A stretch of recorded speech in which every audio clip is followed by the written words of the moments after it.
A'udzubillahi samil alim minasyaitonir rajim. Bismillahirrahmanirrahim. Assalamualaikum warahmatullahi taala wabarakatuh. Kembali bersua di ruang udara Radio Salam FM Jakim. Waktu sekarang 7.17 pagi hari Sabtu 15 Zulkaidah 1439 Hijri bersamaan 28 Julai 2018. Dan seperti mana telah pun kita war-warkan di awal pertemuan hari ini untuk program Salam Sihat terbitan rakan tugas Ukhti Hasmin Hamzah, kita ada tetamu yang cukup istimewa di konti, sudah pun berada di hadapan mata saya sekarang ini.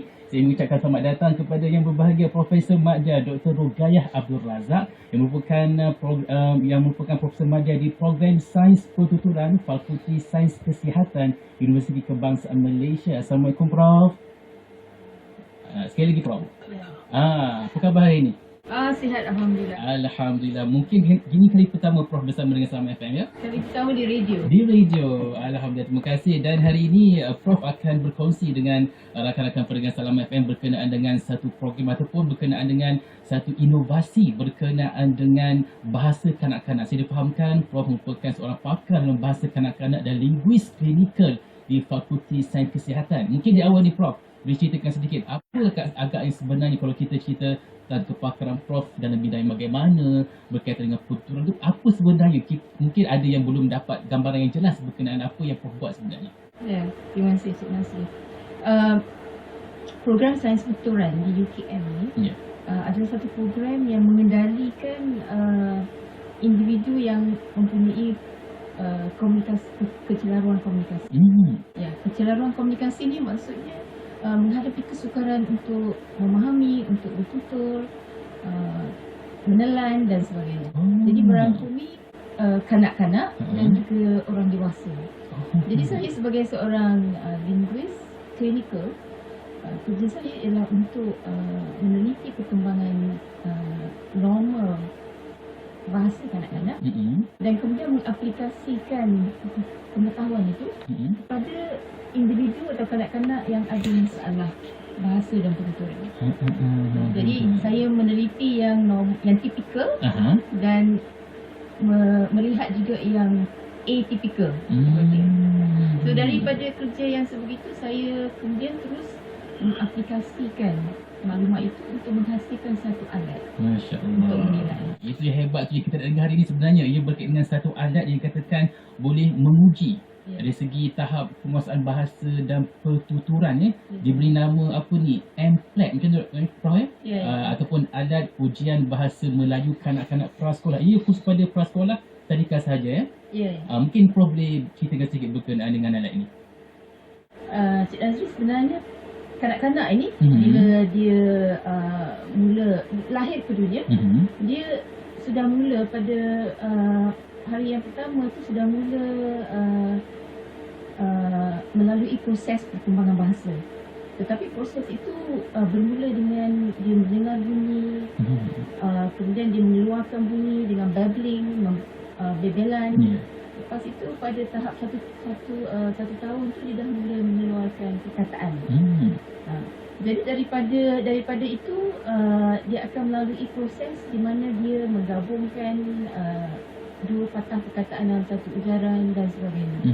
Jadi tahap prasekolah ni sangat satu tahap yang sangat menarik sebab di situlah berlaku dia proses perkembangan yang pesat bagi kanak-kanak ini. Kanak-kanak ini mula memahami persekitaran mereka, mula merangkaikan perkataan menjadi ayat, mula menceritakan tentang apa yang mereka rasa, apa yang mereka lalui. Dan proses ini berkembang daripada umur 4 tahun sampai 6 tahun. Sebenarnya proses perkembangan bahasa kanak-kanak ini dia ada satu tahap di mana kita panggil akan berlaku satu lateralisasi otak kita. Di situ pada waktu itu dalam masa 5 tahun, di berusia 5 tahun itu sudah sempurna pemulihan bahasa, dan 6 tahun itu pengayaan bahasa. Namun bagi kanak-kanak yang ada masalah, maknanya mereka lahir dengan masalah autistik ataupun Down syndrome atau dia ada masalah pendengaran, proses ini tidak berlaku sebagaimana rata-rata sebaya. Jadi amat penting bagi kita untuk mengenal pasti kanak-kanak yang melalui proses yang tipikal dan juga mengenal pasti kanak-kanak yang ada masalah. Sebab kalau kita kenal pasti mereka pada tahap yang awal, ahli terapis pertuturan bahasa, seorang profesional kesihatan, dapat membantu kanak-kanak ini untuk berkomunikasi. Namun kalau kita tidak tidak kenal pasti kanak-kanak ini pada awalnya, dia akan melalui kehidupan seharian dengan tidak dapat mengendalikan bahasa dan memahami dan juga berkomunikasi. Tidak seperti rakan-rakan yang lain kan? Seperti rakan-rakan yang lain. Jadi masalahnya di Malaysia sekarang kita sebelum ini tidak ada alat yang dapat mengenal pasti kanak-kanak yang ada tu sekarang. So kita selalu kata kenal pasti awal supaya kita boleh intervensi awal. Maknanya adanya template ini dapat mengenal pastilah anak-anak ini ada masalah segi keturunan ataupun sebagainya. Maknanya perlu digunakan di peringkat awal lagi lah kan, dapat dikenal pasti dan boleh diambil langkah-langkah seterusnya kalau ada masalah, ada pula lagi lanjutan rawatannya. Okey, mungkin kalau kita lihat alat ini sebenarnya ia manfaatnya boleh digunakan untuk siapa sebenarnya? Alat ini mencapai dua matlamat. Satu ialah kita nak menyaring. Jadi bila kita menyaring tu kita filter. Kita menyaring kanak-kanak yang berisiko. Dia ada kanak-kanak yang berisiko kepada masalah komunikasi. Jadi kalau kita kenal pasti awal, kanak-kanak ini mungkin boleh diberi bantuan, kan? Seperti misalnya kanak-kanak yang ada masalah lingkungan bahasa, dia kognitifnya okey, pendengarannya okey, tapi ada masalah bahasa. Kanak-kanak ini kalau kita identifikasi awal, kita beri dia stimulasi bahasa, maka kanak-kanak ini dapat dibantu. Tetapi kalau kita tidak identifikasi awal, kanak-kanak ini akan melalui zaman persekolahan, sekolah tadika, sekolah rendah dan sebagainya. Mereka akan tidak dapat mengikuti pelajaran akademik itu. Dan lantas mereka akan disruptive. Dia kacau kawan-kawan, tak boleh duduk diam. Jadi akhirnya dia akan dianggap sebagai suka main, kurang bermotivasi dan sebagainya. Akhirnya kalau tidak dibantu, dia akan tidak luluslah dalam peperiksaan. Dan kalau Prof, saya teringat ada kalau pernah juga dibincangkan berkenaan dengan pertuturan, ada sebahagian kanak-kanak ini mungkin kata dalam macam kes-kes seperti lambat bertutur atau sebagainya, dia ada kaitan dengan pendengaran, betul ke Prof? Ya, dia proses komunikasi bahasa ni dia melibatkan dua tahap.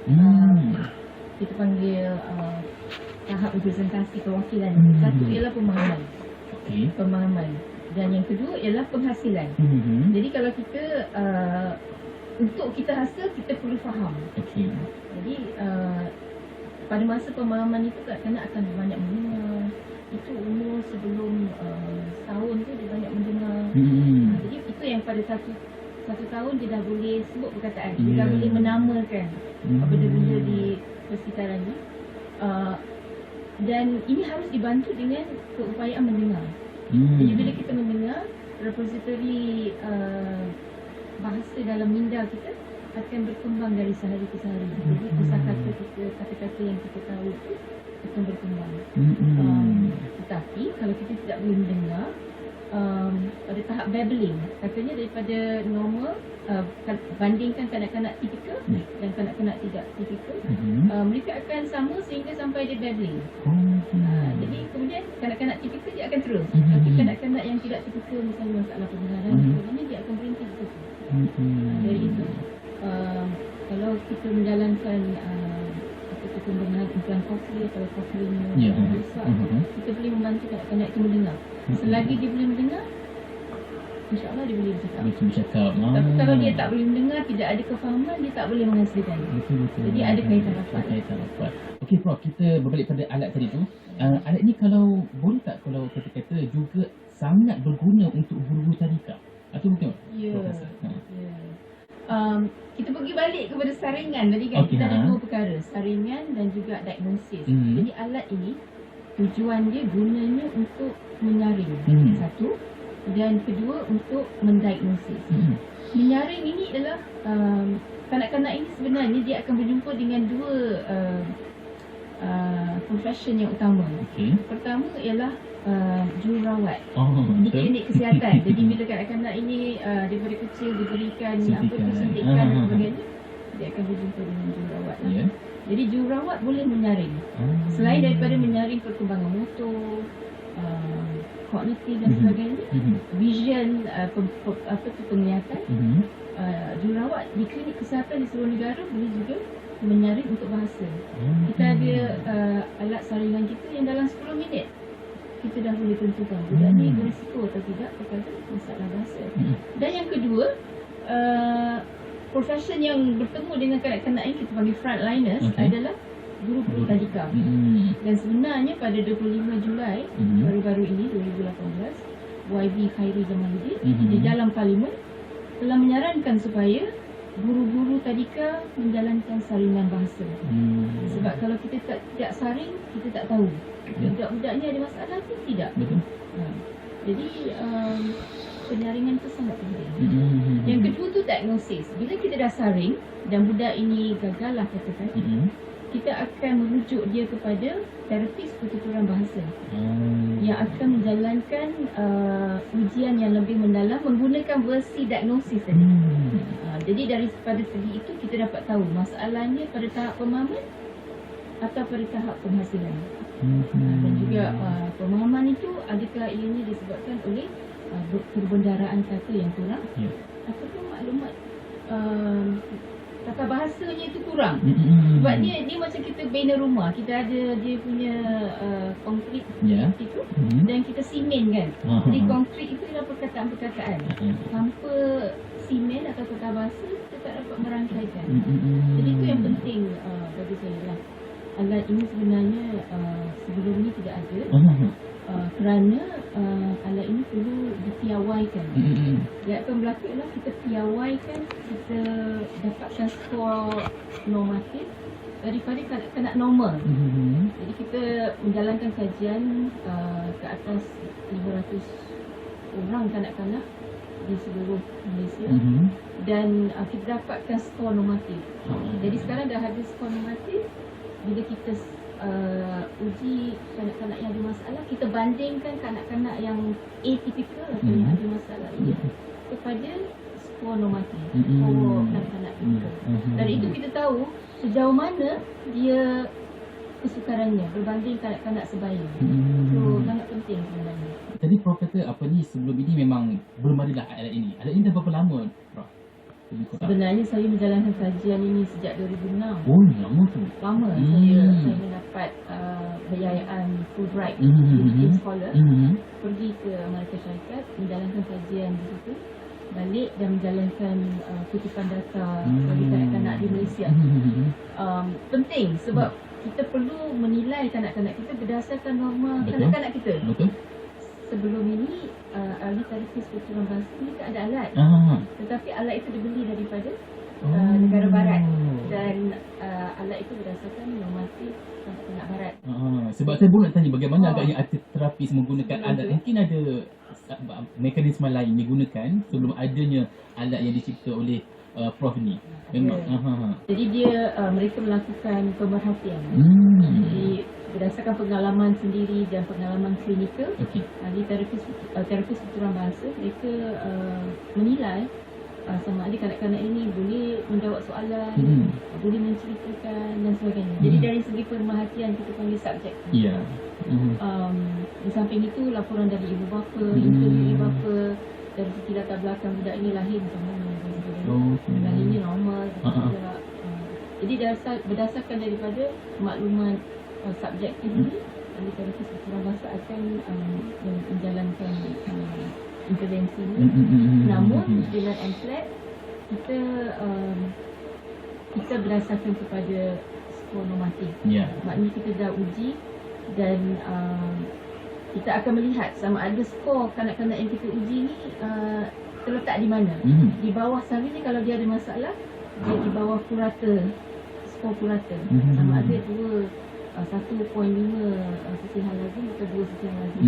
Itu dia ada masalah. Jadi agak objektif dan menepati evidence based practice lah. Banyak amalan praktis berdasarkan pembuktian. Saya rasa itu lebih penting untuk semua orang mendapatkan maklumat itu, doktor, pakar kanak-kanak, audiologist, cikgu, untuk membantu kanak-kanak yang ada masalah. Okey Prof, kita akan rehat seketika. Selepas ni kita akan sambung lagi berkenaan dengan, kalau kita nak khususkan lagi, apa yang perlu kita tahu tentang ujian menggunakan MPLAT ini. Katanya ada dua versi, ada saringan, ada diagnostik. Apa yang dimaksudkan dengan saringan-saringan itu akan kita bincangkan selepas ini. Dan insya-Allah kepada anda yang ingin, kalau ada yang ingin bersoal jawab ataupun bertanya sesuatu kepada Prof, mungkin Prof boleh maklumkan, Prof ada Facebook ataupun fanpage yang boleh dikongsikan dengan rakan pendengar. Nama di Facebook saya menggunakan nama Rugaya Razak. Rugaya Razak ya. Dan boleh melayari internet ke www.fsk.upn.my untuk website rasmi jabatan. Di situ ada semua kepakaran. Semua kepakaran di situ lah. Okey, baik. Kita lihat sedikit, kita kembali selepas ini. Kita dengarkan daripada Halim Ahmad ni lagu tentang anak-anak ni. Hai Anak. Salam FM, Punjana Minda. Kita masih lagi bersama dengan yang berbahagia Profesor Madya Dr. Rugaya Abdul Razak daripada Fakulti Sains Kesihatan, dan kita bercerita tentang isu bahasa kanak-kanak. Dan alhamdulillah Profesor kita telah pun berjaya menghasilkan sebuah alat yang diberi nama MPLAT untuk menguji tahap penguasaan bahasa macam tu Prof kan, kanak-kanak. Sebab ada sebahagian daripada ibu ayah ni mungkin anak-anak bila dah masuk sekolah berpuasan, rupanya anak mereka ada masalah dari segi bahasa dan pertuturan kan. Dan alat ini alhamdulillah telah pun diciptakan untuk mengatasi ataupun untuk mengenal pasti isu ini di kalangan anak-anak kita. Mungkin Prof kita detailkan lagi berkenaan dengan MPLAT ini yang dikatakan ada dua versi dan sebagainya. Ceritakan sikit Prof. Okey, sebenarnya untuk anak-anak kita berjaya di sekolah, untuk berjaya dari segi akademik, bahasa itu adalah satu keperluan yang penting, prasyarat. Kalau budak tu ada bahasa, insya-Allah akademik okey. Kalau budak tu kurang bahasa atau terhad, maka dia akan mendapat kesalahan. Jadi kesukaran. Jadi maksudnya kalau kita ada sesuatu yang boleh mengenal pasti kanak-kanak itu ada masalah seawal yang boleh, maka itu lebih baik. Jadi kita hanya akan perasan anak kita ada masalah bila dia darjah 1, umur 7 tahun. Jadi sebenarnya kita boleh jimat waktu kalau kita pada 4 tahun tu kita dah tahu budak ni ada masalah. Jadi kita boleh hantar kepada ahli profesional untuk membantu anak-anak ini lah. Jadi ujian saya ini dia saya menguji tahap pemahaman dan juga tahap penghasilan. Jadi tahap pemahaman itu saya uji dari segi perbendaraan kata, bahasa kata, dan juga dari segi pemahaman tata bahasa. Dari segi pemahaman, jadi pemahaman pun dia kena faham konsep sesuatu benda, kata, dan juga ciri-ciri tata bahasa tentang kata tu lah. Kemudian dari segi penghasilan, komponen yang kedua saya uji adalah penghasilan. Penghasilan ni saya menguji dari segi perbendaraan kata juga. Maknanya kita tanya dia, adik apa itu? Makna rujukkan. Apa itu layang-layang? So dia cerita lah. Layang-layang tu mainan, ada tali boleh tarik, teban tinggi. Jadi kalau budak boleh menceritakan itu, kita itu bagus tu. Itu makna rujukkan. Yang kedua ialah sesuai dengan tahap penakbulan budak-budak prasekolah, kita menanyakan apa yang sama antara dua objek. Apa yang sama antara bola dan bulan. So bulat dan bulan kan. Jadi kita menguji kanak-kanak itu dari segi itu, dari segi makna. Yang ketiga, kita memberikan satu ayat, dipanggil pengulangan ayat. Kita berikan satu ayat dan kita minta kanak-kanak itu mengulang ayat tu. Tapi sebenarnya mengulang ayat ni bukan sesuatu yang mudah. Dia perlu tahu perkataan itu, dan juga tata bahasa yang mengikat tadi. Jadi kalau dia faham dan dia tahu, dia boleh ulang. Kalau dia tak faham dan tak tahu, dia tak boleh ulang. Jadi kita dapati ada satu macam spektrum keupayaan. Budak 4 tahun, budak 5 tahun, budak 6 tahun. Budak 4 tahun dia bagi kita makna inti saja. 5 tahun, lebih sikit, dan 6 tahun semua. Jadi kita ada bersifat developmental perkembangannya.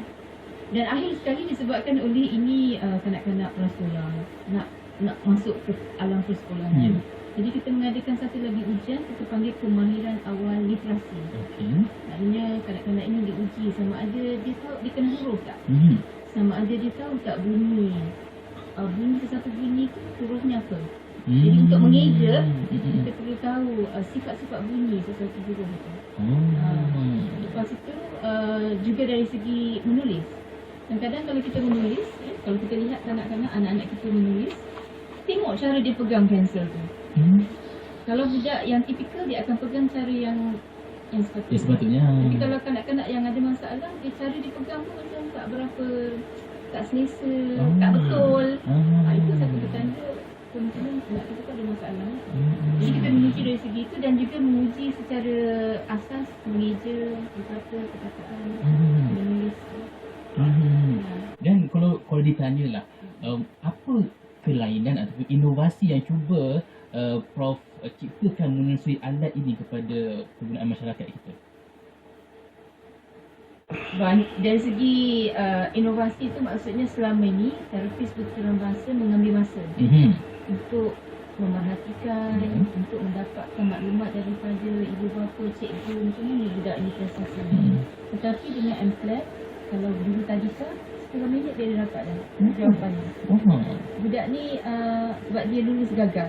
Bila kita jumlahkan skor, kita akan dapat lihat budak ni lulus atau gagal. 10 minit habis.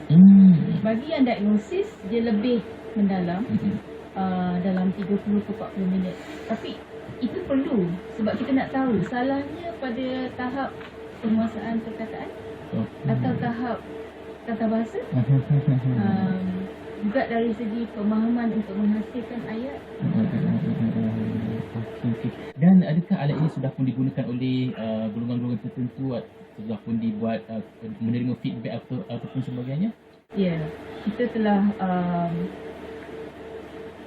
pertama sekali pelajar kita, mahasiswa kita yang kita latih untuk menjadi bakal terapis bertuturan bahasa. Mereka menggunakan dalam latihan klinikal. Yang kedua, pengamal profesional kesihatan, terapis bertuturan bahasa yang bertauliah. Mereka juga telah menggunakannya dan telah mendapati alat ini sangat berguna. Sebab dalam masa 30 minit tu kita dah tahu ada masalah.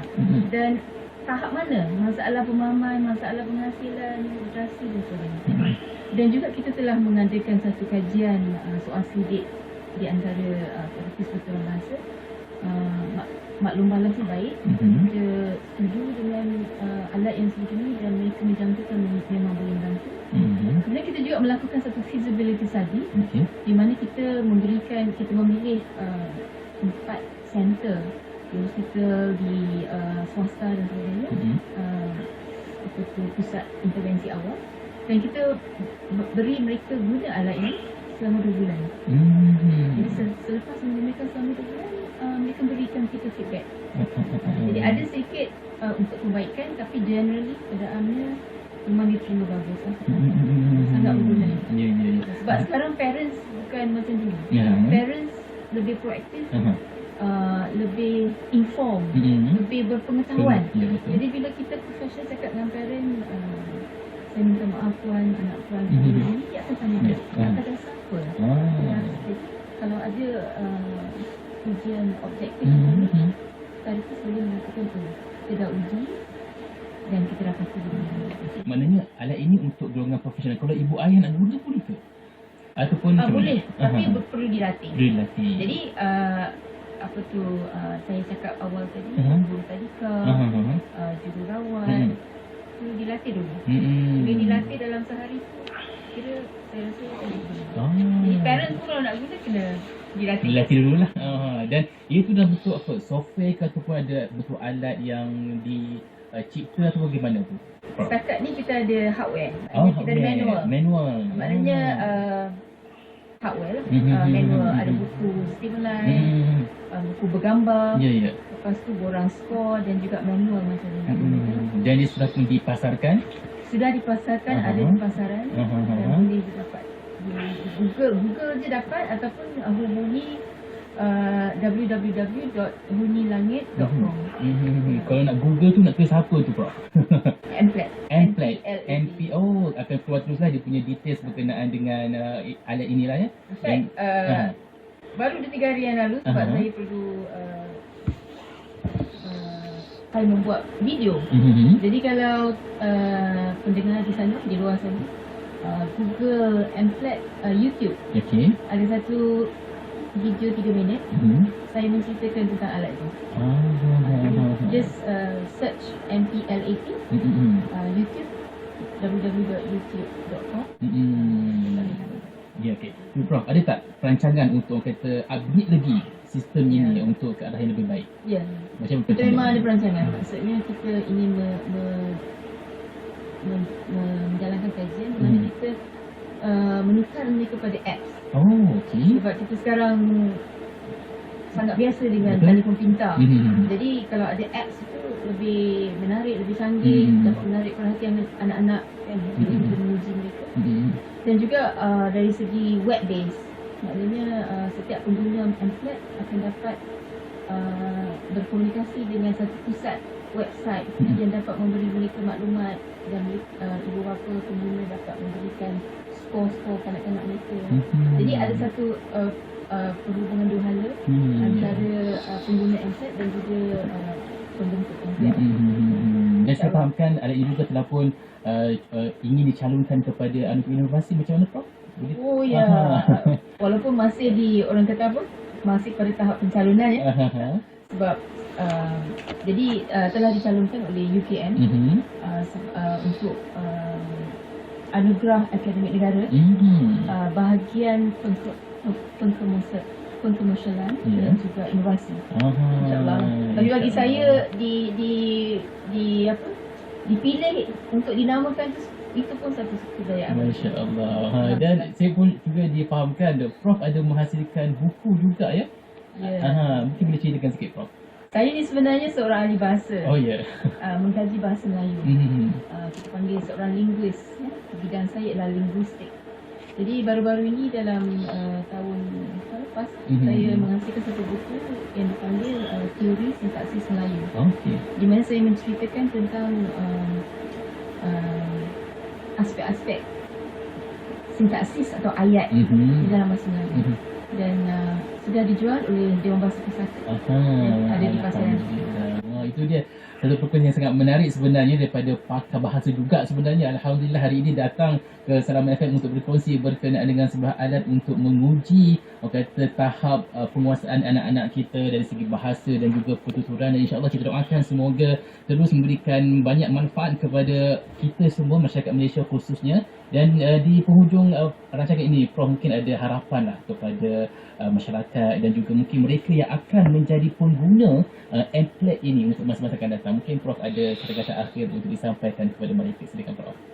Itulah, saya sangat bersetuju dengan apa yang dinyatakan oleh MP di Parlimen baru ini, bahawa seawal yang mungkin kita perlu kena pasti anak-anak kita yang dalam keadaan. Sebab dengan pengenapastian yang awal, kita dapat beri intervensi yang awal. Dan kanak-kanak ini bagi setengah keadaan bila diberikan stimulasi bahasa, diberikan bantuan seawal yang mungkin, dia boleh mengatasi masalahnya. Dia boleh berprestasi seperti kawan-kawan tipikal yang lain. Jadi kalau kita membantu anak-anak kita dari segi itu, insya-Allah mereka boleh menjalani kelangsungan hidup yang lebih harmonis, bahagia dan menyumbang kepada masyarakat. Okey, itu dia. Kita punya Profesor Madya Dr. Rogaya Abdul Razak yang telah berkongsi berkenaan dengan Amplat ataupun alat ujian bahasa Melayu kanak-kanak prasekolah untuk Salam Sihat pada pagi ini. Prof, saya bagi sikit lagi masa, mungkin kata-kata akhir sebagai penutup untuk perkongsian kita pada pagi ini. Terima kasih, Cik Azri. Saya sangat berterima kasih, sangat bersyukur kerana telah diberi peluang untuk hadir berkongsi pengalaman saya.